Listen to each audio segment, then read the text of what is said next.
Ripon बराया सानसे समाव BPF को मा होनना बुंदोंमोन हेलिकप्टारावहाय नांगोलनि जायगायाव AK खौ फिक्सार खालामनानै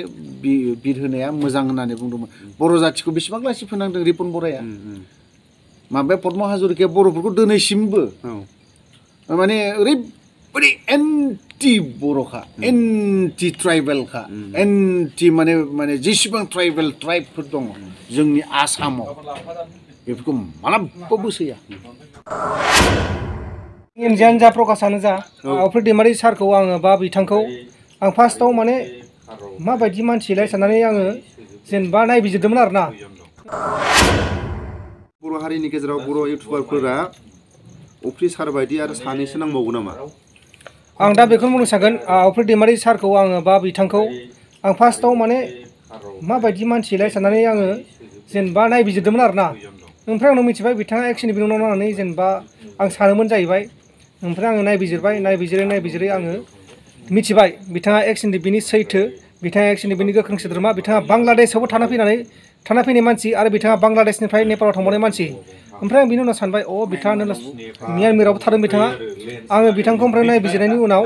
आङो मिथिबाय आरोना बिथाङा ओरैनो बुङाखै सैथोखौसो बुंदों बिदि होनना मिथिबाय मानोना बिथांमोना जायबा दैदेनगिरिफोर दा समनि दैदेनगिरिफोरखौ बिथाङा गासिखौबो मिथिगौ बिदि मानसि बिथाङा माबायदि मानसि बै माबायदि मानसि बा दैदेनगिरिफोरखौ होनदों दै EMआनो जा बा डिपुटि चिफआनो जा बा गायखुंगिरियानो जा गासिखौबो होनदों आङो जायखिजाया दैदेनगिरि आरोना बर'फोरनि दैदेनगिरि बा बिटिआरनि दैदेनगिरि बिथांमोनखौ बुंदों आङो बिथांमोननि सायाव बिथांमोना गासिखौबो नलेज दंजोबखायो बा अफ्रि दैमारि बिथाङा बिनि सायाव नलेज दंजोबखायो आं दा बेखौनो सानो अफ्रि दैमारि बिथां बायदि थानांगौ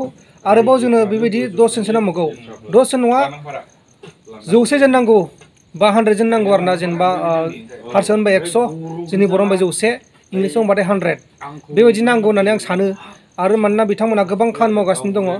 बिथांमोननि थाखायनो गोबां गावबुराफोरानो जा अबेबा खना खनलानि गामियानो जा बिथांमोननि थाखायनो रन्जन दैमारि सारखौ नायफैनो थाखाय बोलो मोन्दों दा बेखौ जोंनो गोनांथि मानोना बिथांमोननि थाखायसो माखासे दैदेनगिरिफोरा बा माबाफोरा खोनासंनो गोनां जादों जेरै माखासे आं नामखौ खारला बिथांमोनाबो बेनि दैदेनगिरिफोरनि सायाव बाथ्रा बुंनायखौ एसे खोनासंनानै आं सानो गिबिसिन सोंखारि जेननाय होननानै बुङोबा गहपुराव ओमफ्राय गिबिसिन माने बर'नि मैखोमनो थै जिउ गासैखौबो गारनाय होननानै बुङोबा जों बुंनो गोनां जागोन गहपुर रेप खालामजानाय ओमफ्राय गिबि रेप खालामजानाय दैयाव दानथारनानै दैयाव गारसोमजानाय बेफोरखौ बुंबा जोंनि जारिमिनखौ बुंनो थाङोब्ला जों गहपुरावसो नागिरहैनानै मोनगोन ओंखायनो बावहायबो प्रमद बर'खौ सासे CEM गोदान जानायखौ बुंजेननायाबो गहपुरावनो आरो बे बुंनायाव दिनै प्रमद बर'आ बिथाङा लाजि मोनदों आं दिनै सासे CM जानानै आं मोनसे नंखाय एकर्ड खालामनानै लाबोदों एकदम टटेलि माने बेफोरो माने बायजानाय आरोखि प्रमद बर'आबो गोसो जानाय खिन्थु बेखौ खालामाखै प्रमद बर'आ एक्सुवेलि बायजादों बियो थगायजादों जाम्बा जादों प्रमद बर'आ आं बेखिनि बाथ्राखौ बुंगोन आं दिनै मानो बुंदों बेखौ दिनै NDFBखौ लाबोनाय लगे लगेनो बिनो माबा मोनसे शिफ्ट जाहोगोन बा माबा मोनसे खालामहोगोन इन्डियाननि बे माबा माबिफ्रा आं गासिखौबो बुस्थुखौ बुंलायला नोंथांमोनाबो मोनथिजोबखागौ खारन बिथांमोननि खैसाराव बियो गोग्लैदों बे खिन्थु बे खैसाराव गोग्लैनानै NDFBखौ ओरैबायदि फुस्लायनानै लाबोबाय माने NDFBनि दैदेनगिरिफोरखौबो आं बुंगोन माने एसे आदुवा टाइप होनगोन ना मा होनगोनथाय बे आरोखि रोंबाबो रोङिफोरबायदि बिसोर गोरों आफादखौल' सालायनो गोरों खिन्थु बिसोरो दिनै पलिटिक्सआव बा बे इन्डियानि जाखिनि दैदेनगिरि बिथांमोनजों सावरायनायाव बारा साहस गैया बेफोरनिथ' एसे दुरबलता बे आरोखि जायनि जाहोनाव दिनै प्रमद बर'आ दिनैहाय जाम्बा खालामजादों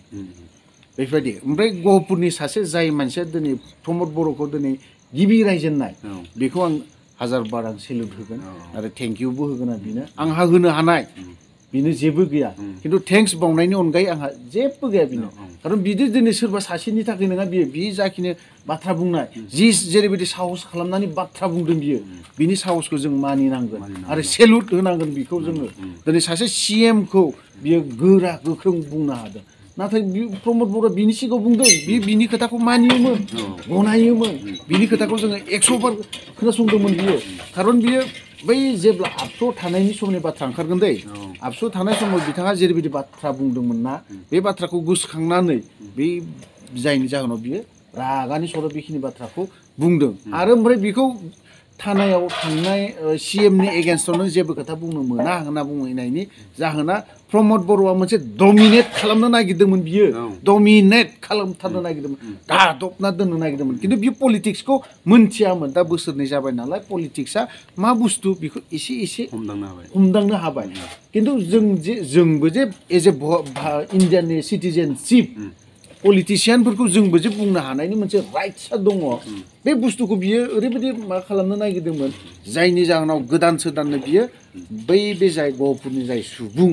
बेखौ पुलिसनि आखायाव माबा मोनसे केस FIR होनानै दोननानै बेफोरबायदि बुंनो हायै एखेबारे डमिनेट खालामना दोननाय सिस्टेमखौ नुहुरो आरोखि दा जों गिबिसिन प्रमद बर'खौ जाय सोमखारिगोनाय आरो प्रमद बर'नि नंखाय फ्लाखौ गिबिसिन गुफुरावनो रोखा माने सिनायग्रोदों बिनि उनाव फारि फारि बयबो उन्दै गेदेर दिनैनि बे समाव प्रमद बर'खौ दिनै आसि थुना रायदों दिनै जाय बै गुफुर हालामनि सिङाव थानाय प्रमद बर'खौ रायग्रा बे बिथाङा जोंनि बर' हारिनि थाखाय बियो बेसेबांबा गुवार बेसेबांबा माने नाहरबाबो नाहरस'नो हायै माने नुहुरखानाय होननानै जों बुंनांगोन नङा होमबा एरनाब्ला सारा जेब्ला बिटिआर एकर्ड जायैनि सिगां जिखुनु जाया NDPनि माखासे प्रग्रामाव बुंदोंमोन बर'फ्रा खेबफ्रोमबो सावरायलायनाय आरो फाइनाल डिसिसनाव माने टेबोलाव जेनबोनो गोनां जादों दिल्ली सरकारनि टेबोलाव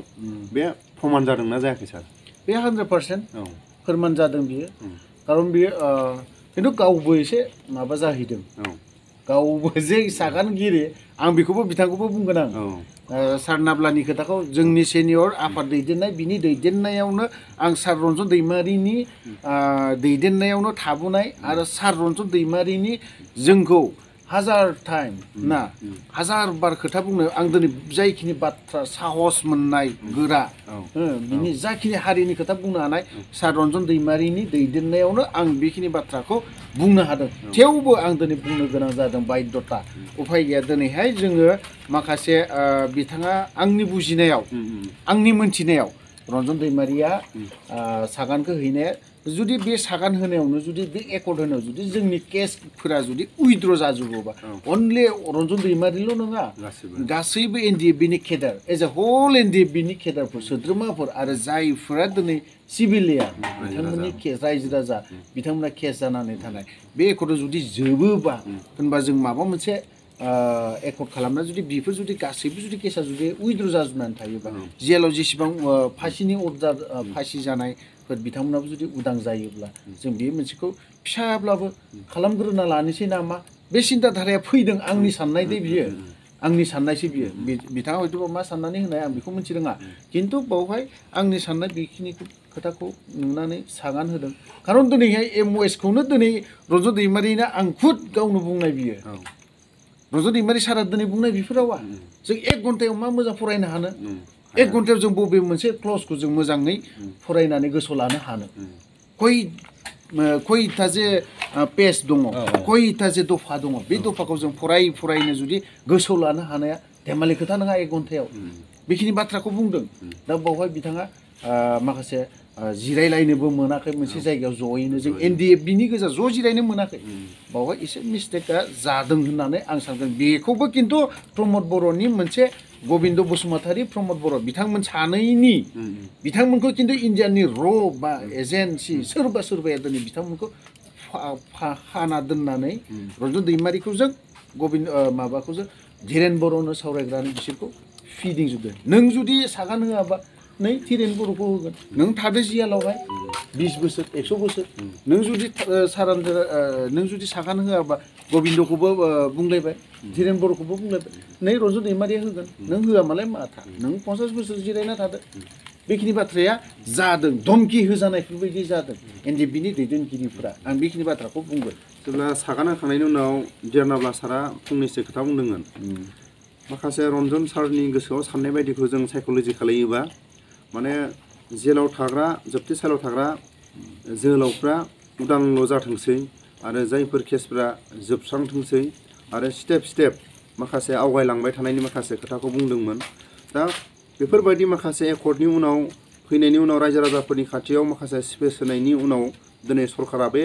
दिनैसिमबो उदां खालायनि सायाव सरकारा बेफोरखौ माखासे नोजोर होदों नामा सार? जोंनि जिटि एकर्डनि बारै सरकारा नोजोर होनो प्रमद बर'आ बा जोंनि UPPL सरकार जोंनि BTR आव जिखिनि UPPL सरकार दं BJPजों जायफ्रा एलायन्स जानानै दङ बिसोरो मालाबाबो बर'नि मोजां मालाबाबो लुबैया। आं बेखौ 100 बार बुंगोन बर'नि मालाबाबो मोजांखौ लुबैया। मोजांखौ जुदि लुबैयोमोनब्ला एकर्डखौ नैबे एकर्डखौ बिसोरो थाबनो माबा खालामजोबगोन इमप्लिमेन्ट खालामजोबनायनि पलिसि दङ खालामजोबगोन खालामोब्ला खिन्थु बै आवगोलनि BTC 6 शिडिउल बेवहाय जेरैबायदि पावार एन्ड फांसनफ्रा गोरा गोख्रोंमोन बे बुस्थुखौ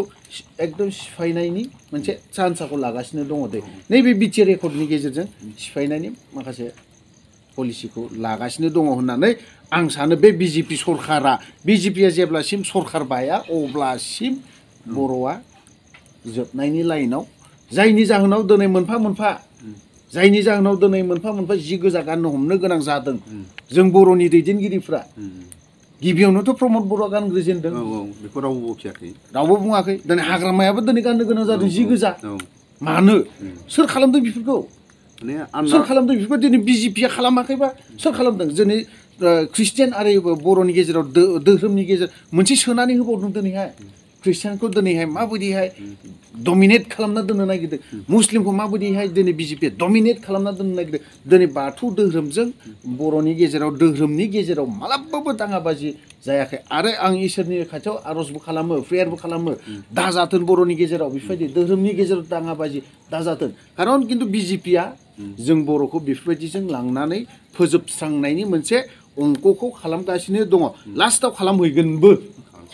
BPFनि थ्रुयै जुदि बे एकर्डआ थांमोनब्ला एसे साबसिन जागौमोन नामा सार? खोथायाथ' बाथ्रायाथ' बिदिनो जानो हमदों दा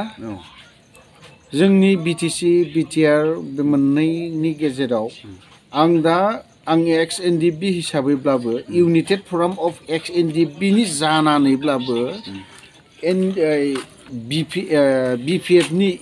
खारन BPFआनो BLT नङा होमबा बे BLTनि जिथु एकर्ड बियो गासैखौबो आं नायनानै गासैखौबो दफाखौ नङा बाख्नायनाय बायदि जायो आं मोजांखौ होननानै बुंगोन खारन बिथांमोननि जिखिनि एकर्ड बियो जों बर' रायजो राजानि थाखाय मोनसे गोख्रों गोग्रा आरो बहुद पावारफुल होननानै बुंजागोन खारन दिनैनि बे BTR ना BTRनि एकर्डआ जों मोनब्रै आफादजों सागान हैनाय UBPO NDFB आबसु ओमफ्राय NDFB फेक्सन मोनब्रै दे बे मोनब्रै फेक्सना जायखिजाया बे एकर्ड खालामहैदों आं नैबे मोनसे एकर्डखौ देग्लायनि बा नैबे बोसोरनि नैबे माबानि BTC बा BTR एकर्ड बेखौ आं बारा साबजानायखौ मोनाखै नों जिखुनु दफाखौनो जिखुनु क्लजखौनो नाय हमनानै ला NDFBनि केसखौ दिनैनिफ्राय फोजोबनाय जाथारबाय होननाय मोनसेबो गैया लिखित लिरनाय गैया जे जोंनि बाउन्डारिखौ नैबे खनानिफ्राय दानख'थारसिगोन बा दानख'नाय जाबाय बर'खौबो उमुक जायगाखौ उमुक एथ' बिदि सोनाय जासिगोन बे सोदोबासो दङ माने बे माने बेहाय एसे आर सोदोबा एसे थाफाहैबायना मोनसेबो एकदम बोथिथारनाया दानसेथारखानाय बे सोदोब गैया नाय नोङो मालाबा बे क्लजखौ गुगोलाव बोनानै नाय दिनैनि जोंनि बर'नि दैदेनगिरिफोर इन्टेलेक्सुयेलफोर बिथांमोना सानसे समाव बिराद मोजां होननानै बुंदोंमोन बाख्नायदोंमोन जोंनिया लासैनो बेखिनिया जुदि इमप्लिमेन्ट जाजोबोबा स्टेट जानायनि UTC जानायनि मोनसे लामाया दङ होननानै बुंदों बबे लाइनजों थांगोन लामायाथ' दङ नुबाय आं UTC जानायनि जों सिमा बारायनायनि खेथ्रआवहाय NDFBआ दिनै मानो XNDPआ दिनै XNDP इउनाइटेड फरामखौ मानो दानो गोनां जाफैदों प्रमद बर'आ दिनैहाय बिथाङा बुंदोंमोन ना जों नोंथांमोना गासैबो मिथिजोबखाबाय जानांगौ मा बुंदोंमोन प्रमद बर'आ गहपुर बायदिखौ दिनै सिमाव सोनायनि बाथ्रा बुंदों मानोथो दिनै दानख'ना दोनजाफिनखो मानोथो दिनैहाय प्रमदआ पद्म हाजरिकाखौ दिनै बारनो हागोन ना हाया हानायनि सम्भाबना गैया बे बाथ्राखौ सिन्था खालामथों पद्म हाजरिकाया दिनै बेसेबां गोख्रों गोरा खोथा बुंदों गिबिसिन हेमन्त बिश्व शर्मा सारा माबा मोनसे खामानि मावनोब्ला बिसोर दिनै सिक्रेटलि मेन मानसिया जाहैबाय बिसोर दिनै रिलेसन दं पद्म हाजरिकाया माबायदि माखासे खामानि मावनांगौ सानजानि सनितपुर बिसनाथनि मालाबाबो हेमन्तआ बिथांमोननि बारगा मालाबाबो खामानि मावा आरो बिस्रा सेक्रेटलि गाग्लोबग्रा आरो बर' हारिखौ नायनो हायै रिपन बराया देरसिन बिसोरखौ माखासे माबायदि सरकार सालायलांनांगौ माने गासिबो कंग्रेसनि मानसियानो हेमन्तजों दिनैसिमबो रिलेसन दं बिसोर पलिटिशियानफ्रा थाखागोन पद्म हाजरिकाया एन्टि बर' ओमफ्राय रिपन बराया सानसे समाव BPF खौ मा होनना बुंदोंमोन हेलिकप्टारावहाय नांगोलनि जायगायाव AK खौ फिक्सार खालामनानै बिर होनाया मोजां होननानै बुंदोंमोन बर' जाथिखौ बेसेबां लासि फोनांदों रिपन बराया माबाया पद्म हाजरिकाया बर'फोरखौ दिनैसिमबो माने ओरैबायदि एन्टि बर'खा एन्टि ट्राइबेलखा एन्टि माने जेसेबां ट्राइबफोर दङ जोंनि आसामाव बेफोरखौ मालाबाबो सैया नैबे BJPनि सरकारा हिमन्त बिश्व शर्माया नेक्स्ट 5 बोसोराव पावाराव थानो मोनगोन ना मोना बेखौ सिन्था खालामनाया मोजां खारन जायनि जाहोनाव दिनैहाय गुवाहाटि बायदियावहाय गुवाहाटि ओनसोला गासैबो बर'नि ट्राइबेलफोरनिनो हामोन होननानै बुंनो गोनां जादों खारन बेबो बुंनायनिबो पलिसि दं बियो बे 5 बोसोरनि गेजेराव ट्राइबेलफोरनि भटफोरखौ लानायनि मोनसे पलिसि दङ बिहा CM जानायनि मोनसे पलिसि दंबावो आरो 10 बोसोर पलिसि टारगेट दंबावो बिहा बावहाय CM खौ सालायनायनि थाखाय बेखिनि बाथ्राखौ आं बुंदों दा बेखिनि टाइम होनायनि थाखाय सारनिसिम गोजोननाय थाबाय दा जोबथारनायाव रायजो राजाफोरखौ आं खावलायो बा आंनि चेनेलनि नायगिरिफोरखौ आं खावलायो बे साननैसोनि बिथोराव मोजां सानजानि माखासे जारिमिनखौ खोनालांनो मोनगोन आरो जों गाबोन देरहासार इस्लारि आरो अफिसार आं जों गाबोन आरो माखासे सानजानि जारिमिनखौ सावरायगोन जोबथारनायाव आंनि चेनेलनि नायगिरि गेदेरमा रायजो राजा गाबोननि जों साननैसोनि बे गेजेराव जिखुनु जाया सानजानि जिउ जारिमिनफोरखौ बा सानजानि जाथायफोरखौ देरहासार इस्लारि अफिसार आरो आं जों सानैसो मानसिया सानजानि जों माखासे जालांनाय जाथायफोरनि सायाव जों सावरायलायबाय थानाय जागोन रायजो राजाफ्रा गाज्रि मोनाबा नायलांनो हागोन आरो रायजो राजाफोरनि खाथियाव आं बेखौनो मेसेज होयो बै समनि जेरैबायदि लाबदांगुरियाव मुंख्लं जानाय आरो बांलादेशआव थांनायाव जाहाज सायाव मुंख्लं जानाय बेबायदिखौ माने सावगारिखौ होनाय जागोन सार आरो जोबथारनायाव भिडिअखौ सारनि खुगाजों भिडिअखौ फोजोबना होदो थ' जों हानायमानि डिसेम्बर समावहाय केलेन्डार खालामनाय लाबदांगुरिनिखौ सावगारि गैजोबाब्लाबो जाथायखौ एसे लिरनानै होनानै जि समाव जाथाय जानाय बे सावगारिखौ जों होजोबनो हानाय नङा थेवबो नाजादों ओमफ्राय जेब्ला बांलादेशआवहाय जोंनि बेलाराम ओमफ्राय आरो रैसुमै नामा गुबुन सासे नाम सारमोननि बिथांमोननि फट'खौ आंनाव दङ बे फट'फोरखौ लानानै जोङो केलेन्डारफोरबो बर'नो सानदों NDBनि नामावनो हानायखिनिखौ नाजागोन जुदि हाया बायदिब्लाथ' आरो माथो खालामबावनो एडिटनि खोथा थाहैबाय बायदिसिना खोथा थाहैबाय माबायाखौबो डायरिनि बाथ्रा बुंदों बिथाङा हानायमानि बेखौबो नाजादों खालामनो थ' लोगोफोर भिडिअखौ बारा गोलाव खालामा लाफानो बावहायनो दोनथ'बाय जय बर'